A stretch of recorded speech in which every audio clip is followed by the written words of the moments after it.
Сайн байцгаана уу та бүхэндээ энэ өдрийн мэндийг хүргэе. Өмнөх хичээлээр бид нэр C харамчны хэлэн дээр 2-ыг үрчгэн x нэмэх нь a дээр нэмэх нь b гэсэн тэгшгэлийг хэрхэн бодох талаар тайлбарлсан. За өмнөх бичлэгэн дээр амсны ёсоор одоо та бүхэндээ энэ хүү тэгшгэлийг хүнтэй харилцдаг ойлгомжтой маягаар бичиж үзүүлье. За хүнтэй харилцдаг ойлгомжтой болгож бичихын тулд бид нэр өмнөх хичээлээсээ үргэлжлүүлээд дараах үйлдэлүүдийг хийн. Энэ дээр бол ерөөсөө printf гэдэг функцуудыг оруулж ирнэ гэсэн үг. За printf функцийн дотор энэ параметрыг хэн зохиосноогоо бичих ёстой.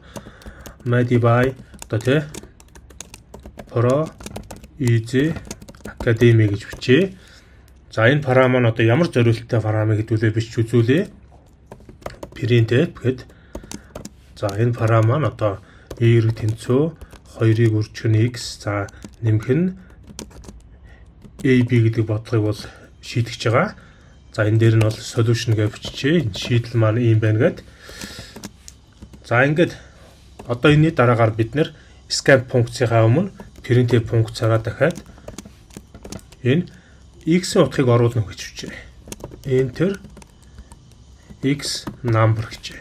За ингээд x number-ын утгаа оруулна гэд бичснээ дараагаар scan функцээр x утгаа авах нь байна. За энэ x2-ын дунд 8 дугаар мөрийг үүсгээд энэ дээр printf функцаар бид нар enter a number буюу a тоогоо оруулна гэж бичээд өгье. За ардын цэг таслаа бичээд өгье. За a b2-ын дунд дахиад нэг мөр унгаагаад printf функцэн дотроо enter b number b-ийн утгыг оруулаарай гэж бичье. Ардын цэг таслаа тусгаарлаа.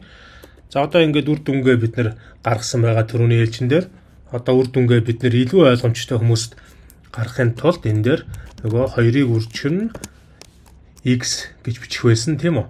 Тэгвэл тэр тэгшлийнхаа оронд хувь d гэж оруулж ирээд за ингээд нэмэх нь a үржих нь b гэдгийнхаа оронд хувь d үржих нь хувь d за тэгээд тэнцүү хувь d гэж бичнэ. За энэ маань ямар учиртай юм бэ гэхээр одоо x a b гэсэн өсчүүдээ ямар тоо байгааг энэ дээр харуулахын тулд ингэж бичиж байгаа. Одоо хэдүүлээ ард нь бичи x a b. За ингэж бичгтээ болохоор гол нь дарааллаа мартаж болохгүй.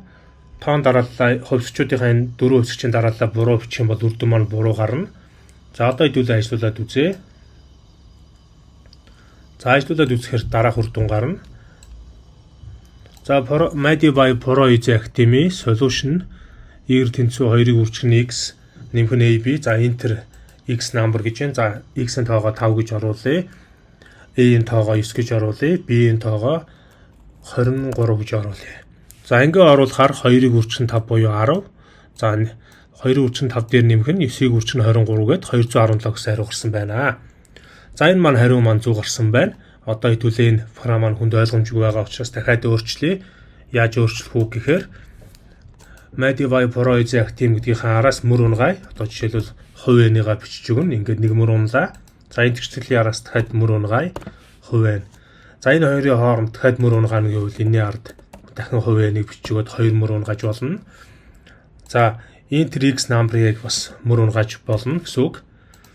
За ингээд мөр унгаахаар доод мөр шинэ мөрнөөс бол эхэлж гин гэсэн үг. Энэ мөр унгаана гэдэг үйлдэл маань одоо нэгсэндээ тайлбараар бичих юм бол end line буюу одоо тий шинэ мөрөн дээр мөрийг дуусгаад нэгсэндээ шинэ мөр рүү шилжүүлж байна гэсэн үг. New line гэсэн үйлдэл хийж гин гэсэн үг.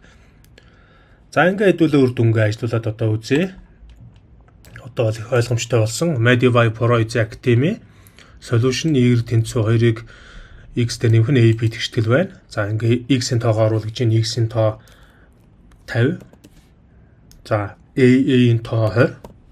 b-ийн тоо 20. За ингээ оруулахаар 2-ыг үржих нь 50 нэмэх нь 20-ыг үржих нь 20 тэнцүү 500 гэж байна. За энэ хариугаа шалгая. 20 үржүүлээд 400. 2-ыг 50 үржүүлээд 100. Ингээд 400-аас 100 нэмээд 500 гэсэн 100 хариу гарсан байна.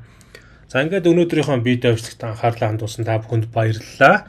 Манай сувг танд таалагддаг бол манай бичлэгийг шеэр хийгээрэй. Мөн манай сувгийг subscribe хийж дагаараа. За бичлэг маань таалагдсан бол лайк дараарай. Анхаарал хандуулсан та бүхэнд баярлалаа. Дараа дахин уулзцаая.